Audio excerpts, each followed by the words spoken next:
I found a priest's diary from 1910. The contents of it haunt me to this day. I've been working for a cleaning company for a couple of years now, and you see some weird stuff, but nothing compares to what happened at the old Fisher house. The memory of that day still crawls under my skin, and sometimes I wonder if I'll ever shake the feeling that something is watching me, something dark. It started like any other job.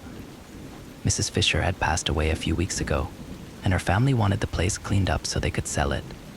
The house was big, a dusty old thing in the middle of nowhere, surrounded by thick woods that seemed to swallow up the sunlight. It was one of those places that immediately felt wrong the moment you stepped inside. The air was stale, thick with the smell of rot and neglect. Every step I took on the creaky wooden floors echoed through the empty rooms, the only other sound being the wind outside rattling the broken windows. I started in the living room, wiping down furniture and sweeping the floor, trying to ignore the uneasy feeling that had settled in my gut. It was in one of the upstairs bedrooms where I found it, a small, leather-bound diary tucked under a loose floorboard. The diary looked ancient, the pages yellowed and brittle, the leather cracked from age. At first, I didn't think much of it.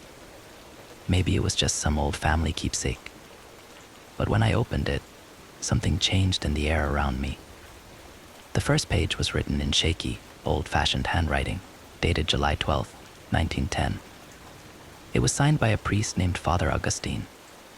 His words were strange, like he was documenting something terrible that had happened. In nomine Patris, et Filii et Spiritus Sancti. I write this to recount the horrors that befell the village of St. Cuthbert. For my soul will never rest until the truth is known. I kept reading, feeling a shiver crawl up my spine. It began with the children, their laughter twisted into screams, and their eyes turned black as night. One by one, they fell to the curse, speaking in tongues, writhing like serpents upon the ground. At first we thought it was a sickness, but it was not of this world. It was the work of the devil himself. The room suddenly felt colder, and I glanced over my shoulder, half expecting to see someone standing behind me. But the house was empty. I was alone. I swallowed the lump in my throat and forced myself to keep reading. I was called to the village when the first child died, her body twisted in unnatural ways, her mouth open in a silent scream. The villagers whispered of demons, of something unholy that had come to our land. I did not believe them. I was a man of God. I was a fool. The first exorcism failed. Ius in adiutorium meum intende. The words of the ritual did nothing. The child laughed a laugh that was not her own.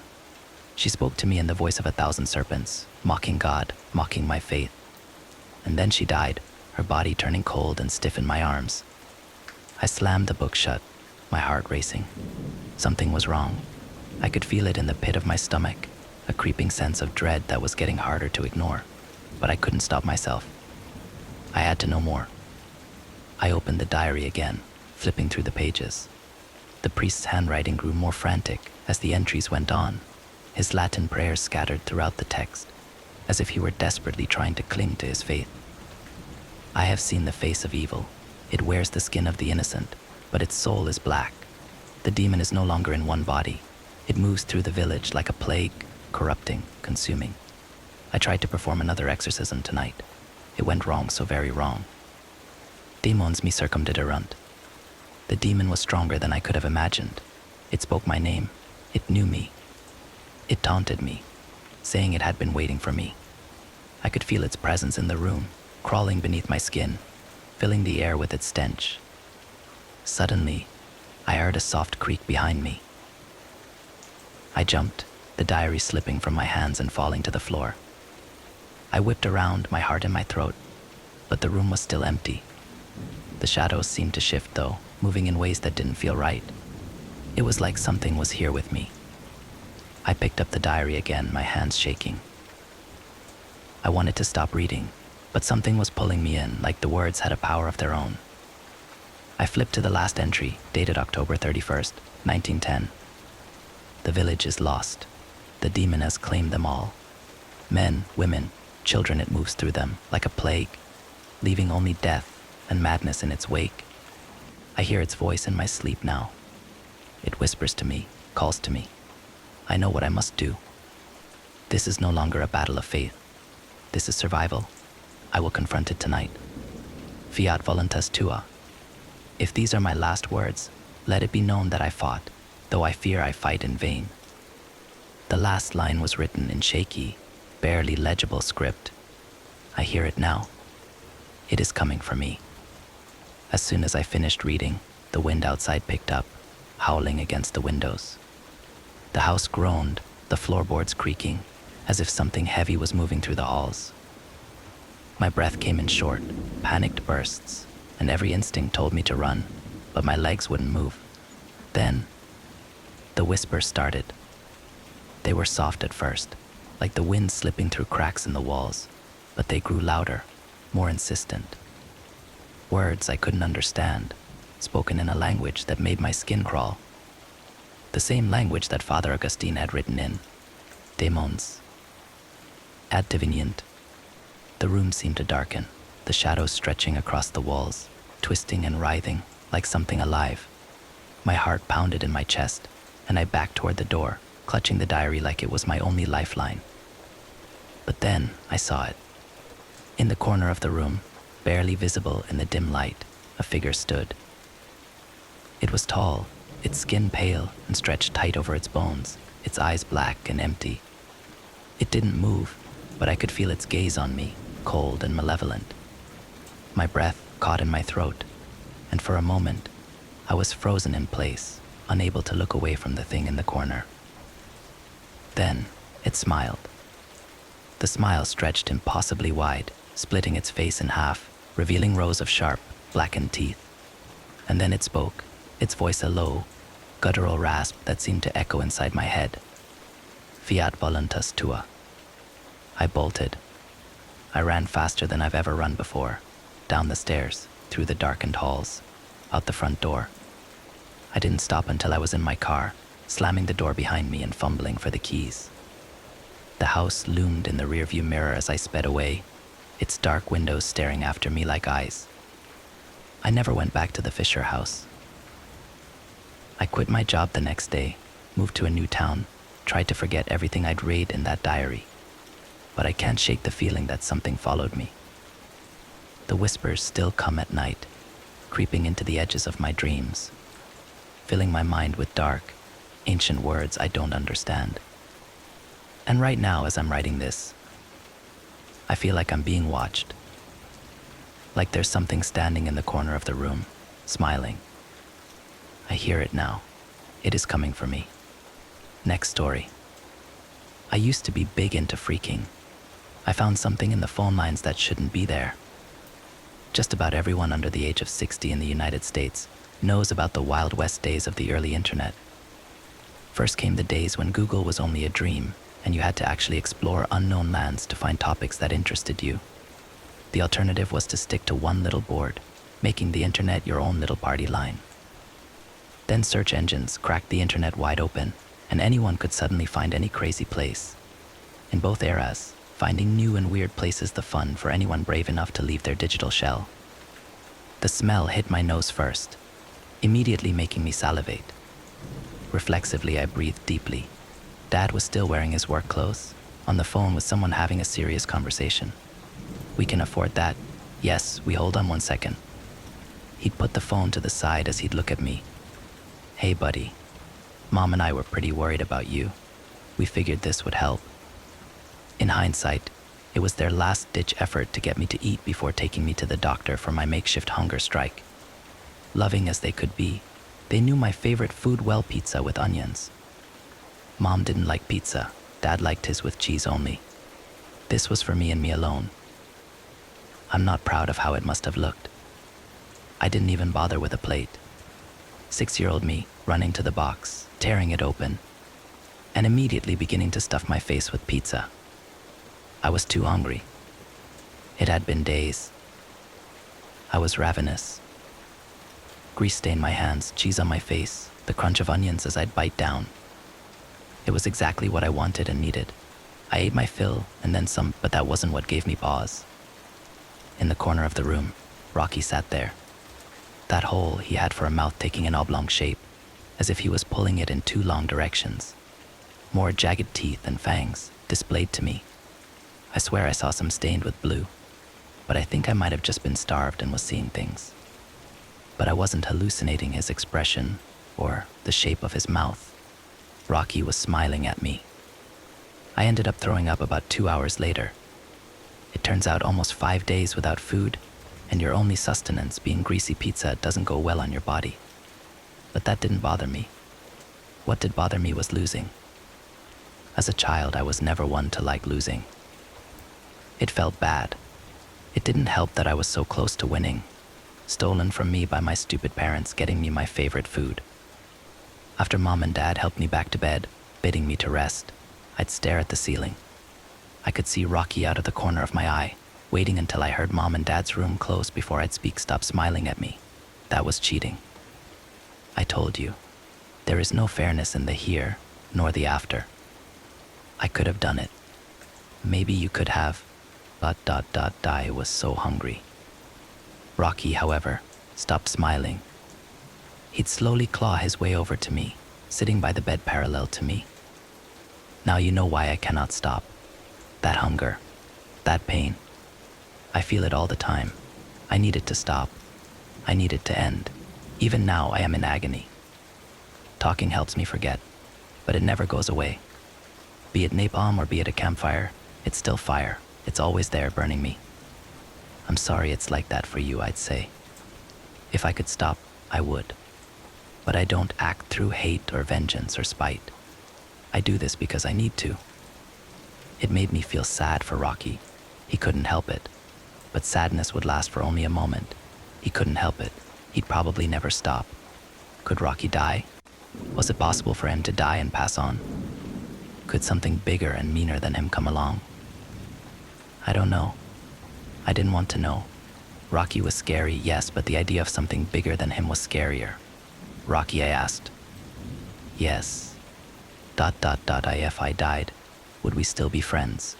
Silence. Complete, dreadful silence. It was almost as if for the first time, Rocky wanted to be picky with how he worded things. After that dead air, he finally spoke, "Do you truly want the answer?" Now it was my turn to be silent. I didn't want to know, but I knew.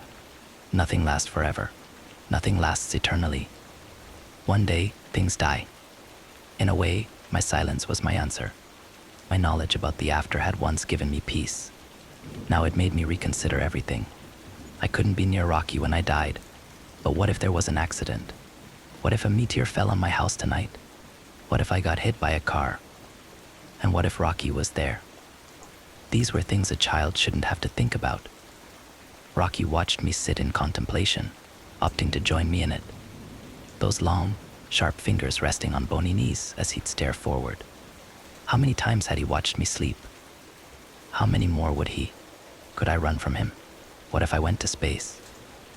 Maybe then I could escape him. My friend became much less of a friend, much more of an omen with each passing thought and fantasy of how to get away from him. I was so focused on myself that I hadn't considered death may come for someone else close to me. Next story. My friends found my dad's OnlyFans account, and they're unhealthily obsessed with his posts. "Nick, your dad's on OnlyFans," Tom25M messaged on Discord. What a way to find out. Of course, I 24M rolled my eyes at first. It just seemed like one of my friend's infantile jokes. A playground insult that might have tickled me when we were younger. I wouldn't have taken my oldest friend seriously if it hadn't been for the link I received a moment later.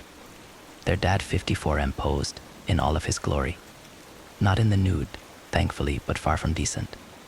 My father's cover photo depicted him lying provocatively on a folk's leopard skin rug, revealing his greasy, matted chest hair through a silk robe of matching black and orange design.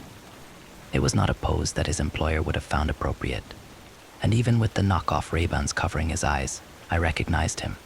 That goofy smile, once so endearing, was edged to me. It felt as if the image were cutting my eyes. What the fuck? I messaged Tom.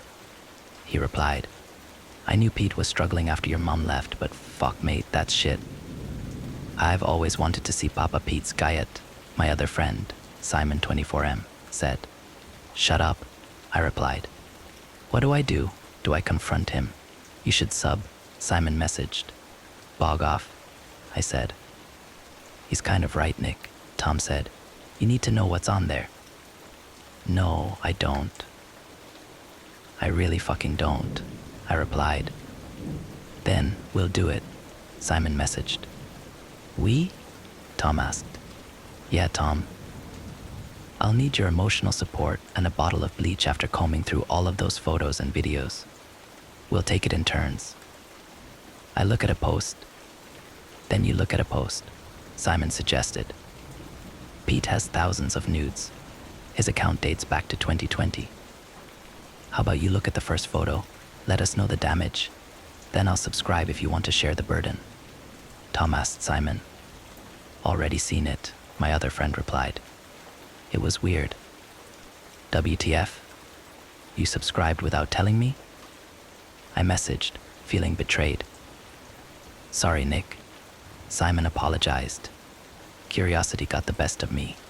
But don't worry. I didn't see your dad's pecker or hole. Jesus Christ, I replied. Please don't ever say those words again. Don't send the photo, please, but describe it. It was worse than a nude, my friend said. Your dad was licking what looked like a wax arm, and he wore a badge attached to his lapel labeled Mr. Morphophilia. I googled that word. Pete has a fetish for deformed people. Oh, that's not so bad, Tom messaged. I was expecting worse. No offense, Nick, but it was kind of a given that your dad was into freaky shit. He's enough creator. Pete's page is insane, Simon said. His fans are unhinged, Nick. They're commenting all sorts of degenerate things. I mean, fair play to him. He's got a devoted following. But he might want to get some security because these subscribers are a little too into him. They're giving me psycho vibes. Want me to send some screenshots? I said nothing in response. I closed my laptop, curled into a ball under my duvet, and hoped I would wake hours later to find that the whole thing had been a bad dream, or that my friends had fooled me, created some convincing AI images of my father perhaps. Still, I knew them, and I knew even that level of Simon and tomfoolery, as I often called it, was beneath them. I woke up around 5 a.m., having only managed to get 3 hours of sleep, and when I opened my laptop, I saw that my friends had continuing messaging each other, continued conducting their research. I subscribed, Tom said. Shit. The next photo is worse. I know, Simon messaged. You've seen it? I thought we were going to take it in turns. You know, look at alternating posts to save our sanity, Tom messaged. Yeah, Simon said. I get it, Tom messaged. I feel it too. Nick, I hate to say it, but this is legitimately beautiful. Simon, did you watch the video Pete posted a week ago? Next fucking level. I know, Simon said. I think I recognized that girl, Tom said. She was in my class at university. No spoilers, Simon said. Let's wait until Nick wakes up. No spoilers, Tom agreed. My God, I've not felt this way in a long time. Sweatio? Yes, Simon replied. There was a gap of 1 hour without any exchange of messages. I hoped that my friends would have changed the topic after the initial unsettling flurry of opinions on my father's OnlyFans content. Hoped that they would have said something to remind me that they were my friends. But they didn't, and they weren't. This wasn't some practical joke. I knew Tom and Simon well, and this wasn't them. Their conversation resumed around 4 a.m. It started with a short clip that Tom had attached, and I wish I hadn't played it. The video opened with a shaky shot of my friend's desk. Hello, Nick, he said, gleefully giggling behind the camera. On Tom's monitor, I caught a glimpse of Dad's page for a moment, peeked over the paywall, and felt a pang of agony. The same sensation that I'd felt upon eyeing his cover photo, but twice as painful, even through a phone's camera. An image of an image. Given the change in my friends, I dread to think what gazing directly upon my father's posts would have done to my mind. I don't think I want to know. but it was clear that Tom and Simon had seen something which fundamentally altered their very souls. That flicker of the computer screen, fortunately, too hazy to distinguish, seared more than my eyes. It seared my skin from top to toes, stopping just shy of consuming more than my physical form. I screamed, feeling some unbound force trying to untether my mind from my body. I didn't know what was happening to me, but I knew it was the same thing, on a lesser scale, that had happened to my friends. Perhaps Dad had brewed the perfect combination of pixels to hypnotize folk into parting with their money. Perhaps he'd been consumed by something beyond earthly explanation. I still don't have an answer. I want you to understand, Nick, Tom continued, moving a kitchen knife on his desk into view. Want you to see that your dad has done a beautiful thing. I'm going to be a part of that thing. I trembled as I realized what was about to happen. My friend placed the camera on the desk, making sure he was in shot. There were no theatrics, no pause, no grand monologue. He seemed to be hurrying, and that was what made it all the more awful.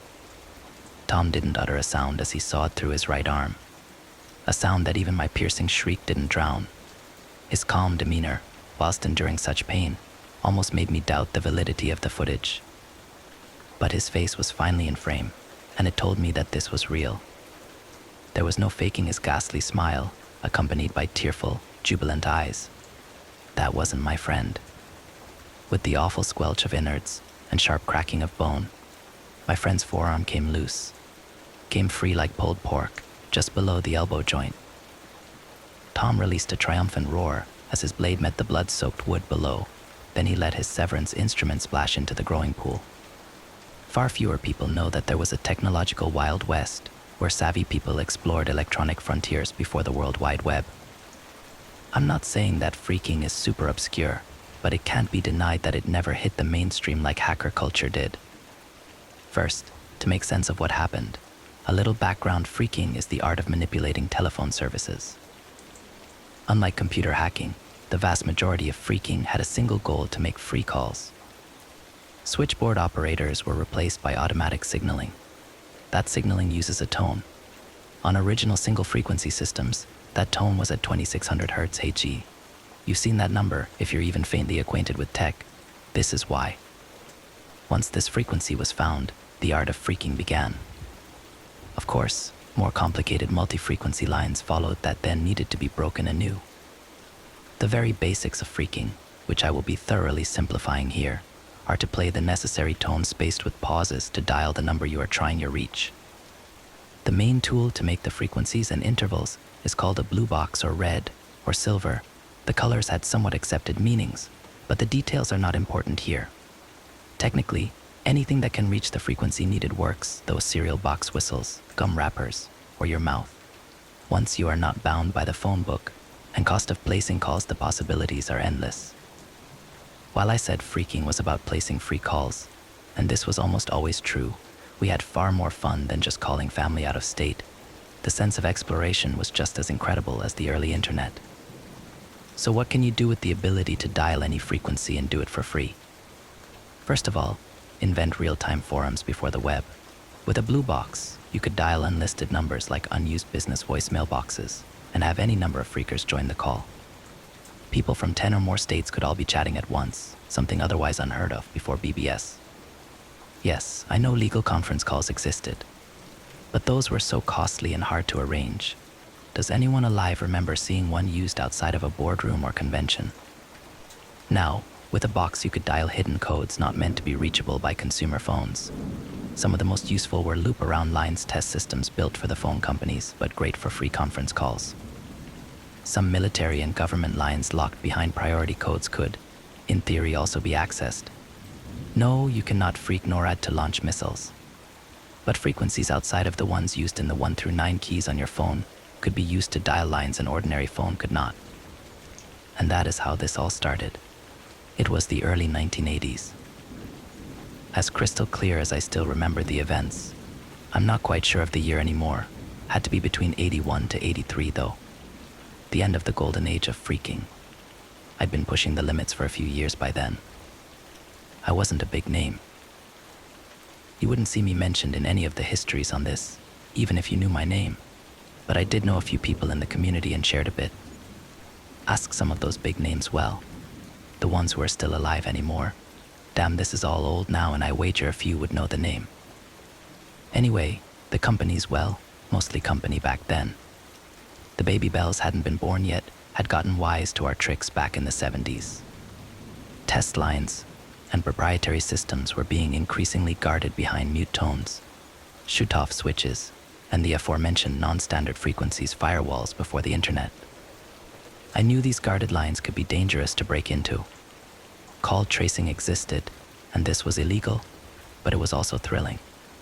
For the past, I'm gonna say 6 months, I had been pushing through a related string of strange numbers I had found. The first number caught my attention because I thought it was a loop around, but it didn't have multiple ends. It was just a single line playing an unusual tone. Okay, so just a weird form of test line, playing with numbers similar to the one I dialed to get that. I found another line. This one had a voice. It freaked the hell out of me the first time I got in. 1, 2, 3, 4, 5.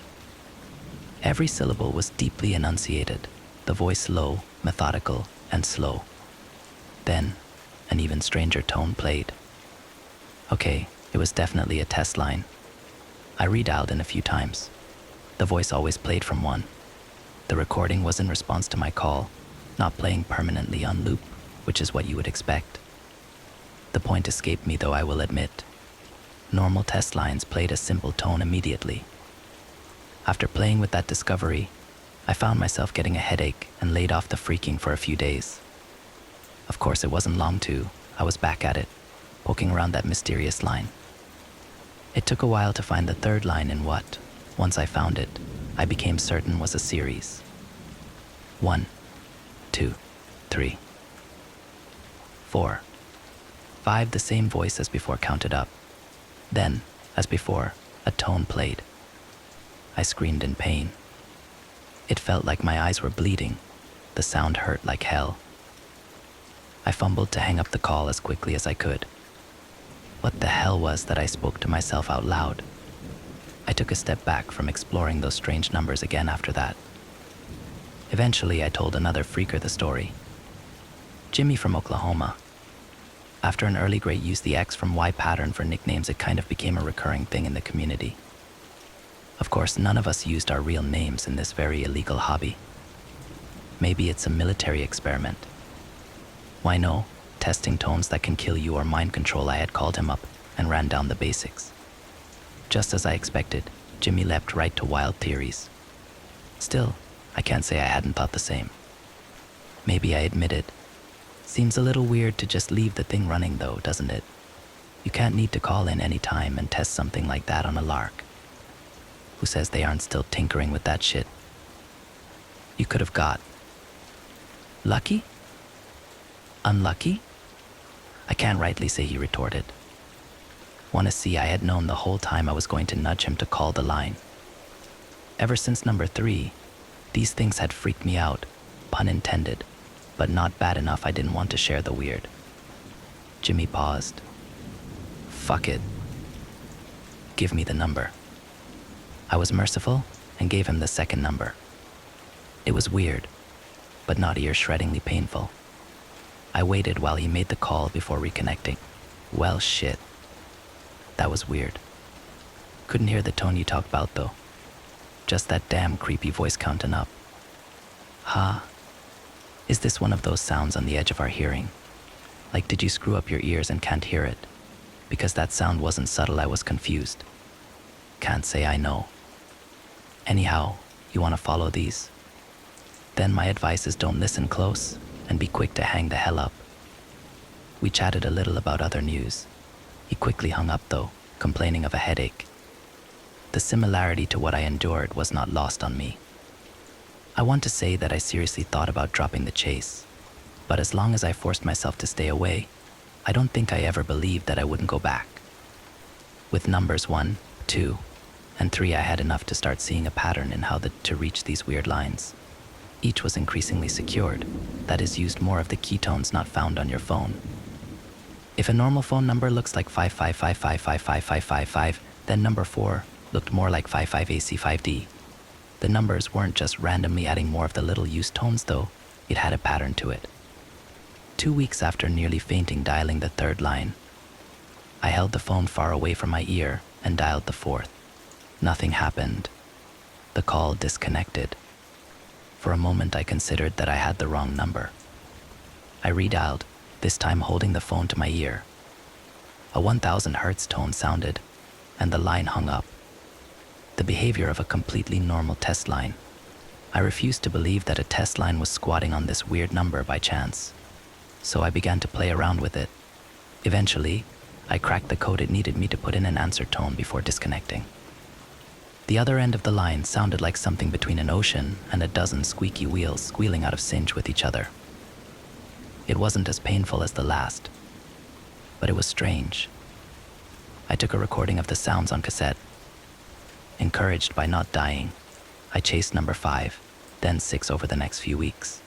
The security kept getting tougher. I needed to put in priority codes before the number, time keys and sounds after answering, stuff that made me feel like a genius for cracking, even if it was more obsession and way too much time sunk. The squeals in 5 were like 4, but somehow clearer. 6 really started to excite me. I thought I could start to make out real patterns in the sound. It felt just on the edge of something like music. I recorded both of them. 7 finally put me at a dead end. I had realized over the last 2 numbers that the patterns in the phone numbers weren't really in the numbers. They were in the frequencies of sound that are what the numbers are actually making when you dial them. The problem? If I followed the pattern, number 7 would be using frequencies outside of what any normal phone uses. I had to leave the bell guide behind. The real significance of this to me was that this meant a normal automated transfer couldn't be connecting me to this number if it worked. A whole unique system needed to be built just to connect this call. Who would build that, and why? It took a while to mod my box to be able to play the new key. Then, another few days just to solve the shoot-offs and get my call to connect. At first, I just heard silence. After a minute or so of waiting, it was broken by faint static and high, but faint squealing. I almost leapt out of my skin when I heard it. It can hear us. I could barely make it out, but they were words. Someone else was on this line speaking behind all of that noise. No, can't. I clamped my hand over my mouth to avoid breathing too hard until I muted my speaker. I didn't know what it was, but they may have already heard me. Still, I'd gone too far not to at least try to listen and figure out what the hell this crazy, messed up breadcrumb trail was really for. The line crackled for a few more seconds then. Nothing. It hung up. I could barely wait to tell someone. Luckily, I had started recording the calls immediately by that point. I called Jimmy the very next day. Hey, Jimmy. I eagerly greeted him when he picked up. Can you hear? Yeah, you're coming through fine, Jimmy. What? He sounded confused. Must have screwed up his phone a bit. Not an uncommon problem when you do what we do. Can you hear me? All good on my end, I assured him. Yeah, you're coming through fine. What's up? I caught him up on my adventures, leaving out no detail. Man, that is fucked up. You are so ending up dead in a CIA black site, man. Jimmy didn't sugarcoat it. Sure, but what the hell is this? Why were they talking on that line? How did it connect me? If they're trying to make some super secure phone line, there have to be better ways than this. So what the hell is this? I repeated the question. I just can't say, man. Testing some next-gen phone system? I mean, other than your new little key, it's using normal Bell security shit, just a lot of it. Maybe they're building some super special new lines, if this last one is the one for live testing. They probably wanted no box out there to be able to dial it. Jimmy's idea sounded surprisingly reasonable. Why the pattern in the numbers? It's like it was supposed to be followed. I voiced my next thought. Pattern could be any kind of Easter egg. If the eggheads building this didn't seriously think anyone would keep finding these, then a few little clues don't hurt again. A plausible idea. You're probably right, man, I conceded. Want to hear the voices? Sure, give it a crack. I played the tape. Everything came out just as I remembered it. So I prodded after he didn't say anything. Didn't hear a damn thing, boy. I could almost hear the dismissive shrug over the phone. What the hell? I can hear it plain as day. I shouted. You want my take? Make sure this shit ain't frying your brain. Find someone to play it for in person. Do anything you gotta. Ask someone on a bench if they can make it out for you if you gotta. Yeah, I sighed. Yeah, you're right. Tell me if you get anything new. And for the love of God, don't get your ass killed, boy. Will do. We hung up. I took Jimmy's advice. I didn't. Don't. Let's be honest, have much of a social life. But I did have a respectable enough job to pay for this stuff. Like a lot in the community, I worked with electronics. I wasn't exactly a white-collar tech worker, though. I ran an electronics repair shop and also sold a few parts and refurbished machines. In those days, though, home electronics were really coming into their own. So business was pretty good. It paid the bills just fine. I waited for a familiar face who wouldn't be too freaked out by the question and went for it. Hey, Rob, I greeted him. Can you make out what they're saying on this tape? I had made it like I was just fiddling with the tape deck. Sure. Fire away. Rob didn't interrupt, grabbing a new multimeter before coming up to the counter I was working behind. I hit play at a good and high volume. I heard the voices loud and clear. Rob didn't react at all. Nothing. That one's a bust, he offered with a friendly smile. I masked my frustration and checked him out with an extra thank you. Was I going insane? I certainly didn't feel like it. My worries were answered shortly when Rob collapsed on his face outside the door. The few. You okay? I rushed to help. I couldn't feel a pulse. His body felt limp in my hands. I rushed to call 911. Robert was pronounced dead on the spot. They said it looked like a brain aneurysm. I said nothing about the tape. I didn't need a room full of dead EMs on my conscience. What the fuck was happening? I could hear it. No one else could. It was fatal, except not over the phone. Jimmy was fine. I was now too afraid to ask anyone else to call the number. I redialed 7. The call went through. However, the voices were silent. No sound at all. I anguished for days. I had killed a man, however accidentally. I wanted answers.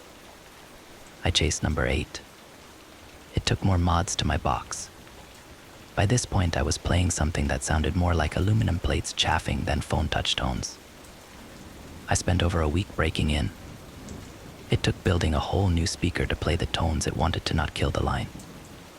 It was no longer childish thrill I felt getting in, just a grim resolve for answers. This one started almost identically to the last brief crackling followed by voices. It can go farther. The voice was clearer. No, get clearer. The two voices sounded slightly different now, one higher and one lower pitched. I'm sorry, I tried to sound confused, even throwing in an awkward laugh. I think my phone messed up and dialed this by mistake. Who is this? Still wrong. Dan. Phone.